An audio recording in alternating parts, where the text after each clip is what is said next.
दोस्तों, अगर आपको ये वीडियो पसंद आए तो चैनल को सब्सक्राइब करें और बेल आइकन दबाना ना भूलें।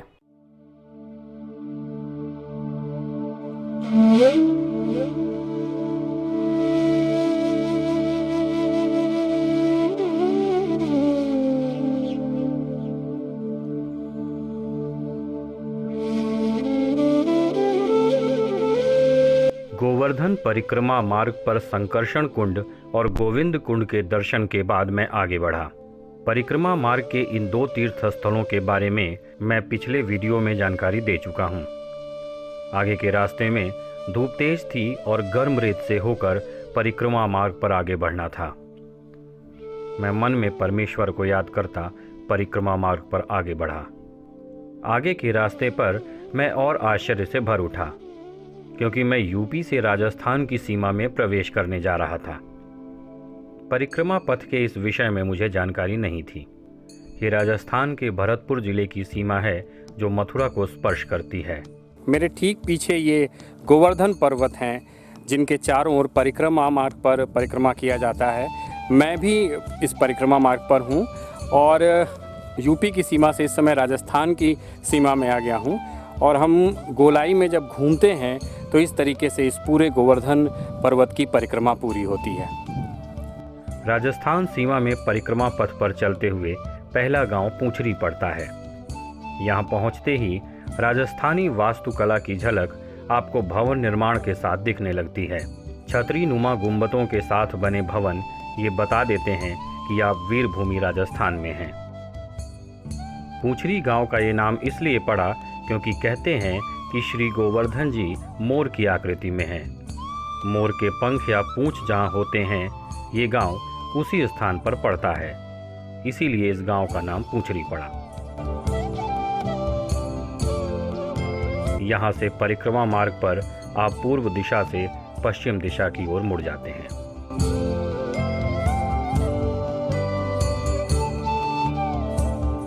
पूंछरी गांव के पास स्थित है पूंछरी का लौठा मंदिर।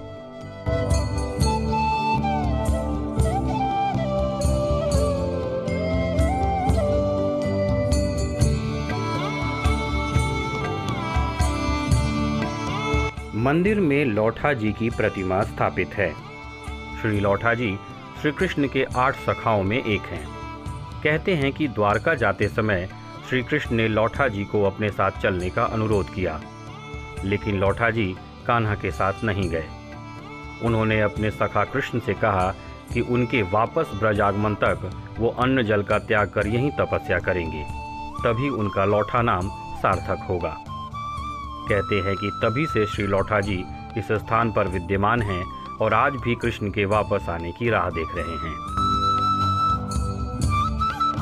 परिक्रमा मार्ग पर इस मंदिर का बड़ा महात्म्य है।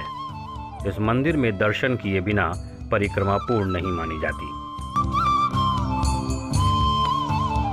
राजस्थान से आने वाले कई श्रद्धालु यहीं से परिक्रमा शुरू करते हैं और यहीं पर अपनी परिक्रमा का समापन करते हैं।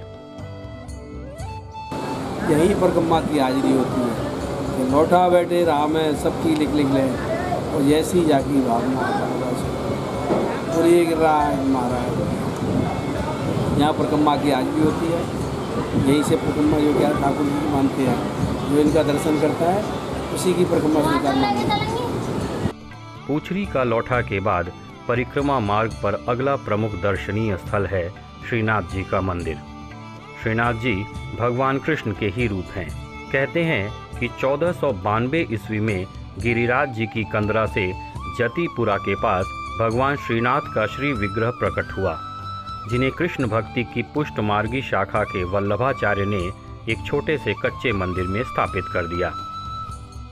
बाद में 16वीं सदी में यहाँ विशाल मंदिर बनाया गया, जिसका समय समय पर पुनर्निर्माण होता रहा।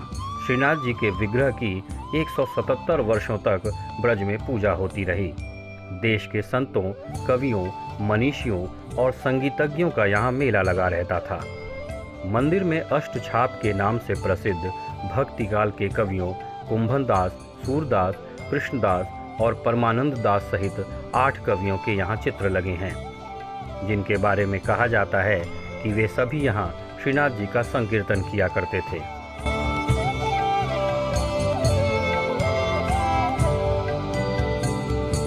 1669 ईस्वी में मुगल बादशाह औरंगजेब के शासन के दौरान विग्रह को सुरक्षित रखने के लिए श्रीनाथ जी के विग्रह को मेवाड़ ले जाया गया, जहां नाथ द्वारे में उन्हें स्थापित कर दिया गया। नाथ द्वारे में विराजमान किए जाने के बाद भी गोवर्धन के पास स्थित श्रीनाथ मंदिर में आज भी मंगला आरती की जाती है।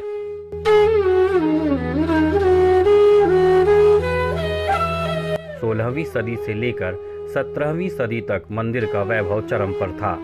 आज मंदिर का वैभव वैसा नहीं है, लेकिन श्रीनाथ जी के भक्तों के लिए आज भी इस स्थान की महत्ता पहले जितनी ही है।